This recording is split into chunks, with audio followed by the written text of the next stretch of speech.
Greetings, saints of the Most High. Welcome to this special edition of the Messianic Torah Observer. Rod Thomas coming at you on another sultry midweek day here in the DFW.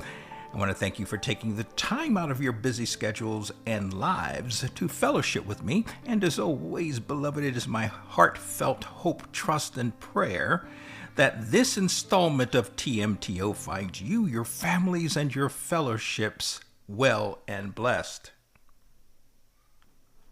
This is Tisha B'Av, the day nobody told you about.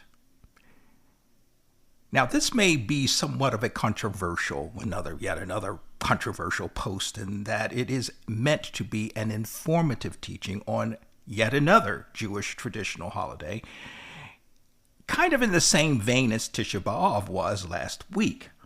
Now, I am acutely aware that many of you will not be interested in such a discussion, but I would say to those of you who might hold such feelings that there is significant spiritual relevance in this Jewish holiday for we who are the chosen and elect of Yehovah through the person and ministries of Yehoshua HaMashiach. And I promise you, beloved, I've not gone ultra-Orthodox on you. And I don't intend to spend much time discussing this Jewish holiday, given that it is not a mandated feast or Moed of Yehovah. But by the end of the day, beloved, it is a Jewish memorial and holiday. So what do you know about Tisha B'Av? Better rendered, the 15th day of the 5th month. If your answer is nothing, or very little at all, I'm not surprised. And if that's the case, I intend to change that in this post. And what I'm about to share with you is a beautiful, messianically resonant day that can be spiritually fortuitous to us in the Messianic and Hebrew Roots community, especially having walked right past it without knowing it was even there. So let's get right into this. Tisha B'Av, aka the 15th day of the 5th biblical month of Yah's sacred calendar year, falls just 6 days after Tisha B'Av, aka the 9th day of the 5th biblical month. And if you know anything about Tisha B'Av, which I discussed with you last week in a post or two, you know it is treated by our Jewish cousins as the darkest, sad day of their traditional rabbinic calendar. Recall that the day remembers the destruction of the first and second temples, centuries of exile, captivity, and national catastrophe that is remembered in one day of fasting. But then 6 days later, the spiritual tide turns from that of mourning to that of joy and celebration. The Mishnah in Tractate Ta'anit, chapter 4, records this about the 15th of the 5th month. Quote, "There were no greater days of joy for the Jewish people than the 15th of Av and Yom Kippur." So allow me to tell you why the rabbis wrote such a thing.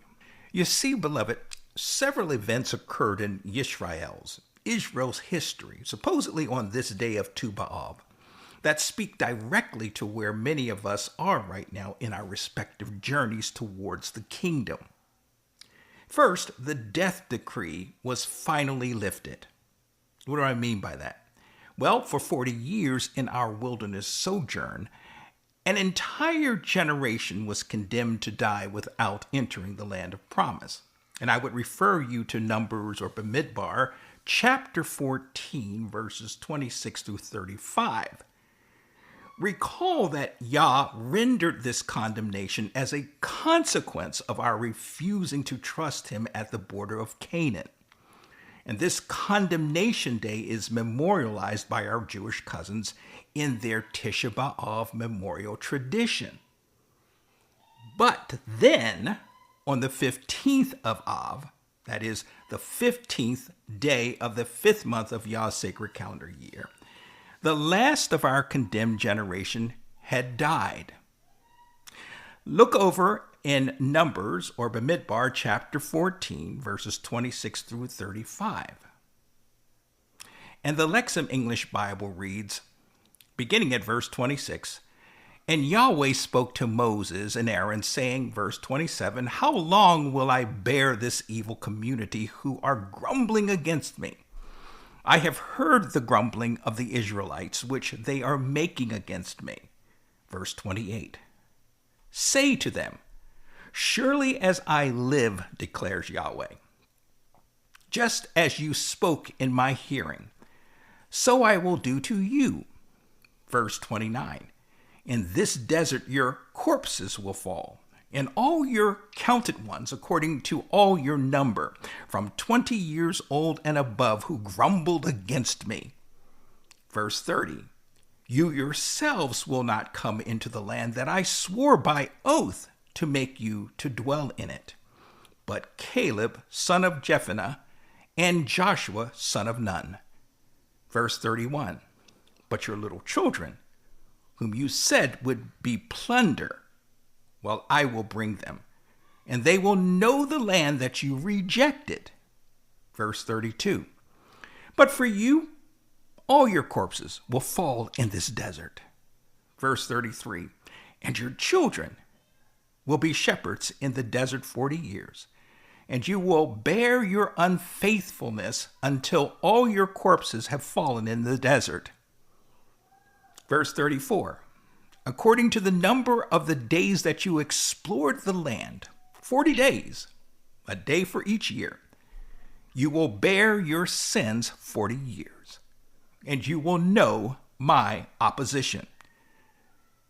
And lastly, verse 35, "I, Yahweh, have spoken. I will surely do this to all this evil community who has banded together against me.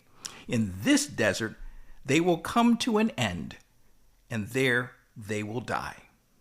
Again, beloved, that is Numbers, or Bamidbar, chapter 14, verses 26 through 35. The Lexham the Lexham English Bible rendering. My tongue got tied there. I'm sorry about that. Now I want to take you over to Numbers, or Bamidbar, same book, but this time chapter 26. We're going to be looking at verses 63 through 65. And the Lexham English Bible reads, verse 63, "These were the ones counted by Moses and Eleazar the priest, who counted the Israelites on the desert plateau of Moab on the Jordan across Jericho." Verse 64, "And among these there was not a man of those counted by Moses and Aaron the priest, who counted the Israelites in the desert of Sinai." Yeah, they all died. That first generation died, just as Yehovah spoke about back, or I should say Moses spoke about back over in the 14th chapter.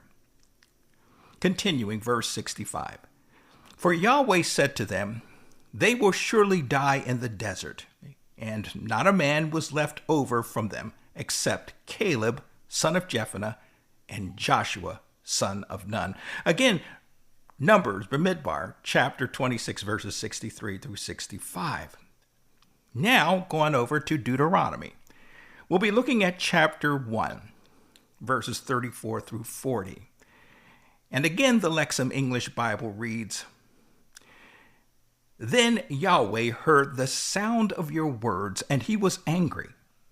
And he swore, saying," verse 35, "No one of these men of this evil generation will see the good land that I swore to give to your ancestors."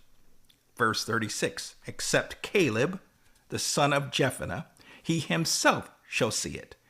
And to him I will give the land upon which he has trodden, and to his sons, because he followed Yahweh unreservedly." Verse 37, "Even with me Yahweh was angry, me Moses. Yahweh was angry because of you, saying, not even you shall enter there."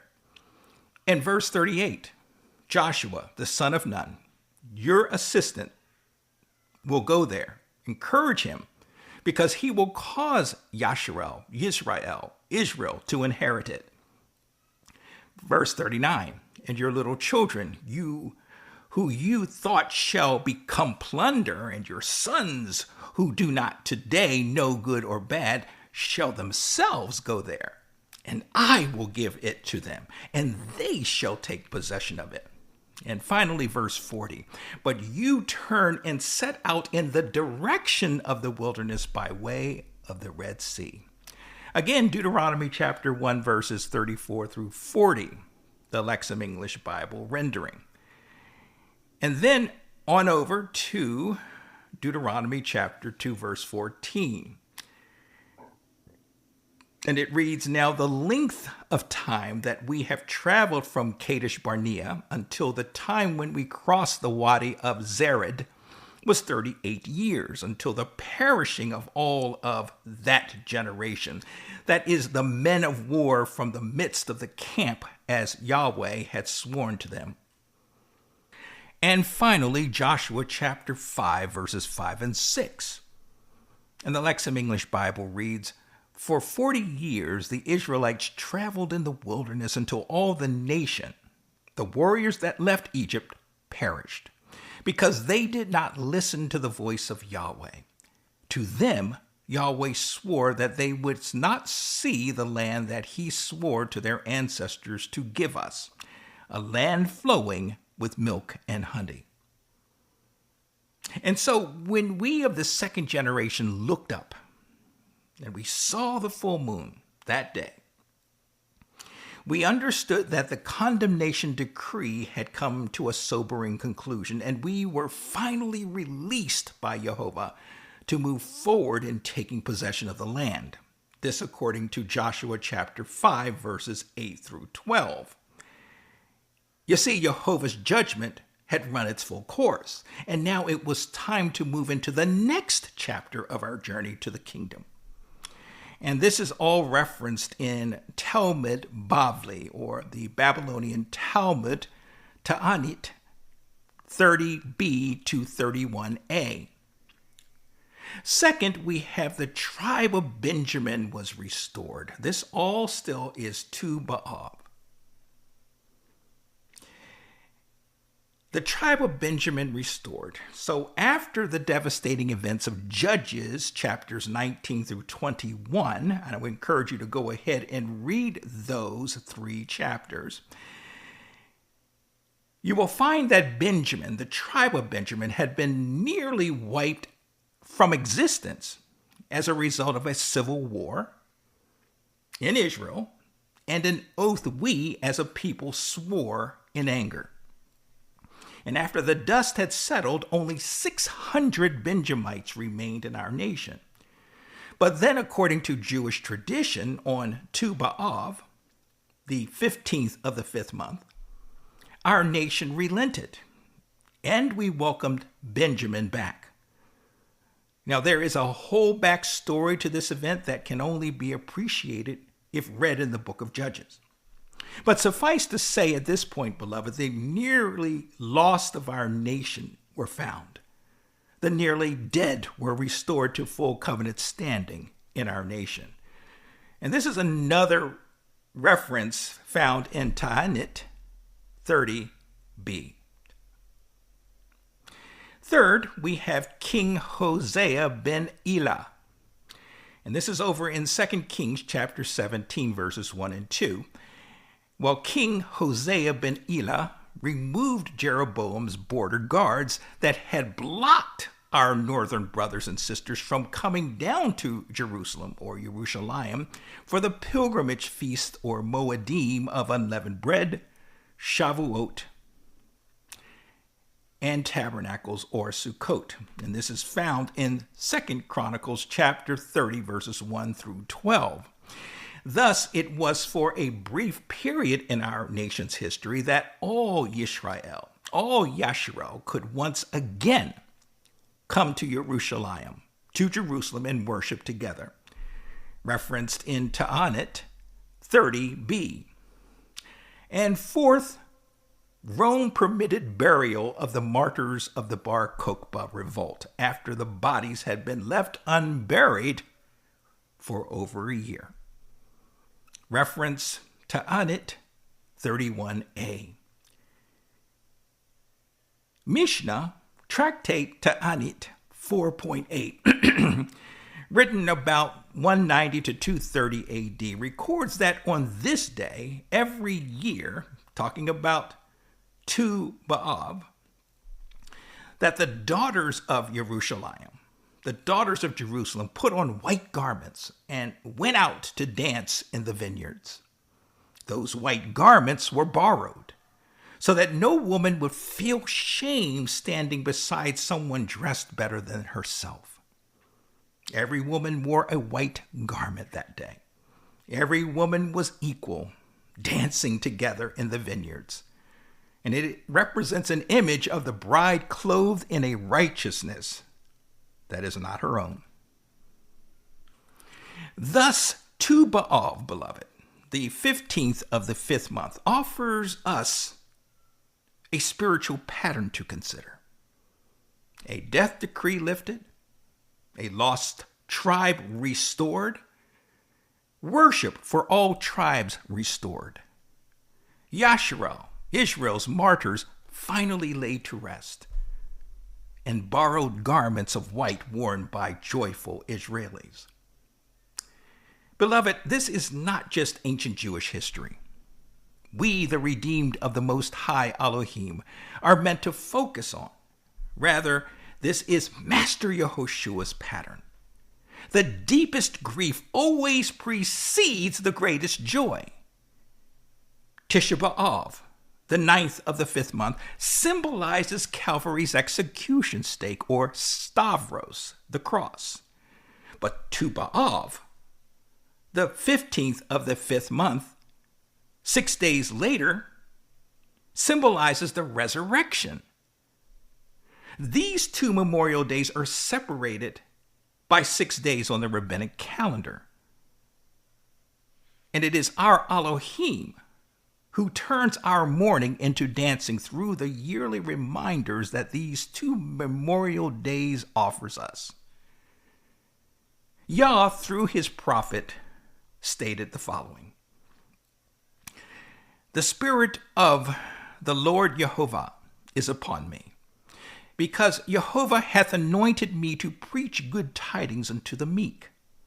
He hath sent me to bind up the brokenhearted, to proclaim liberty to the captive, and the opening of the prison to them that are bound, to proclaim the acceptable year of Yehovah, and the day of vengeance of our God, to comfort all that mourn."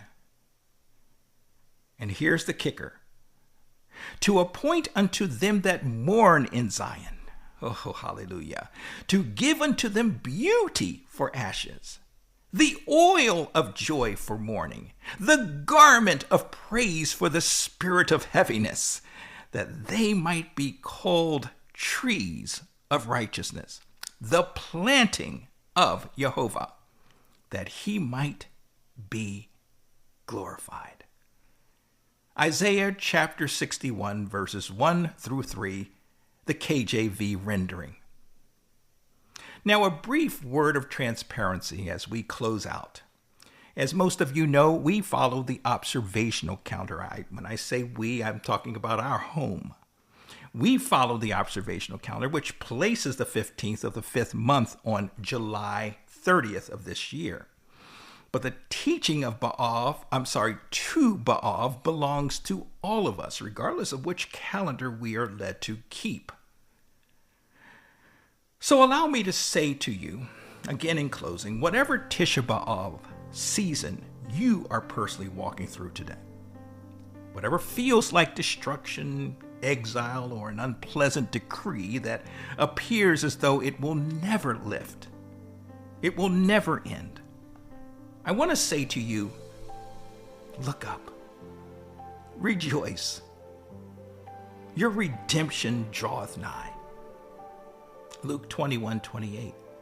And despite the chaos, the craziness, the hurt, the harm, the evil that seems to be stealing away our attention on a daily basis, I want you to rest assured, beloved, that your full moon is emerging, and you will soon dance in white garments. We just need to stay the course and trust in Yehovah, our Elohim, who is still on the throne, through his right arm and his beloved Son, Yeshua HaMashiach. And until next time, and as always, may you be most blessed, fellow saints in training. Take care, and shalom, shalom.